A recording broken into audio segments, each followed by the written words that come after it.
அவள் சொற்படி செய்தால், எலிசாவுடைய சொற்படி செய்தால் இதில் பார்க்க முடியும். எல்லாம் பாத்திரம் இல்லை என்று சொல்லும் பொழுது எண்ணெயும் என்ன செய்தது?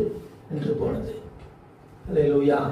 சோதனை. இப்போ அந்த தீர்க்கதரிசி சொல்கிறார் 7வது வசனத்தில், நீ போய் அந்த எண்ணெயை விற்று உன் கடனை தீர்த்து மீந்ததை கொண்டு நீயும் உன் பிள்ளைகளும் ஜீவனம் பண்ணுங்கள்.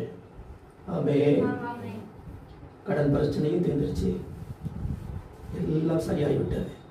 எப்பொழுது அவள் இருக்கிறதை, அல்லேலூயா, அவள் இருக்கிறதை கொடுத்தாள்.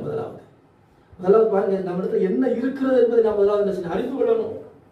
இல்லை இல்லை என்பதையே நாம பார்த்து கொண்டிருக்கிறாம, என்னிடத்துல என்ன ஆண்டவர் கொடுத்திருக்கிறார், என்னிடத்துல ஆண்டவர் என்னத்தை வைத்திருக்கிறார், என்ன தாழ்ந்தை வைத்திருக்கிறார், என்ன திறமையை வைத்திருக்கிறார் என்பதை அறிந்து அதை பயன்படுத்தினால் ஆண்டவர் நம்ம என்ன செய்வார்?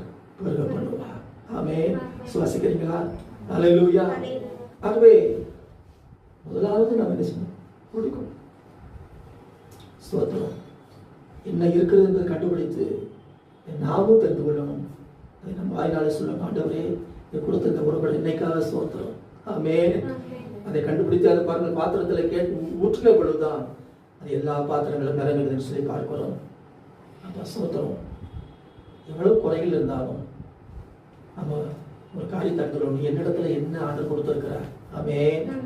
ஆதிக்குரிய இதையும் சரி, ஒருவேளை உலக பிரகாரமாகவும் சரி, என்ன இருக்கிறது, ஆவிக்குரியதில் என்ன இருக்கிறது, இல்லை உலக பிரகாரமாக என்ன என் வீட்டில் இருக்கிறது என்பதை நாம் கண்டுபிடித்து அதை நாம் ஆண்டவருக்காக அதை கொடுக்க முற்படும் பொழுது, அதை செலவழிக்க நாம் முற்படும் பொழுது என்ன செய்யும்?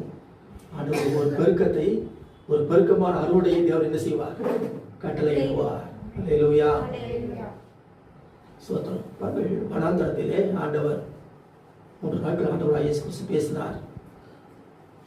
இப்பொழுது பாருங்கள், இந்த வனாந்தரமான இடத்திலே ஆயிரமான ஜனங்களை எப்படி போஷிக்கிறார் பாருங்கள். ஸ்தோத்திரம். அங்கே சீசர்கள் சொல்கிறார்கள், எங்கள் இடத்திலே 5 அப்பமும் 2 மீன்களுமே அல்லாமல் வேறொன்றும் இல்லை. அவங்க நியாயமா என்ன சொல்லிக்கணும்? எங்கள்கிட்ட 5 அப்பம் இருக்குது, 2 மீன் இருக்குது. ஆனால் அவங்க என்ன சொல்லி முடிக்கிறாங்க? மத்தேயு 14ஆம் அதிகாரத்தில் 14ஆம் அதிகாரம் 17வது வசனத்தை வாசியுங்கள். அதற்கு அவர்கள், இங்கே எங்களிடத்தில் 5 அப்பமும் 2 மீன்களுமே அல்லாமல் வேறொன்றும் இல்லை என்றார்கள். இதெல்லாம் இல்லை இல்லை.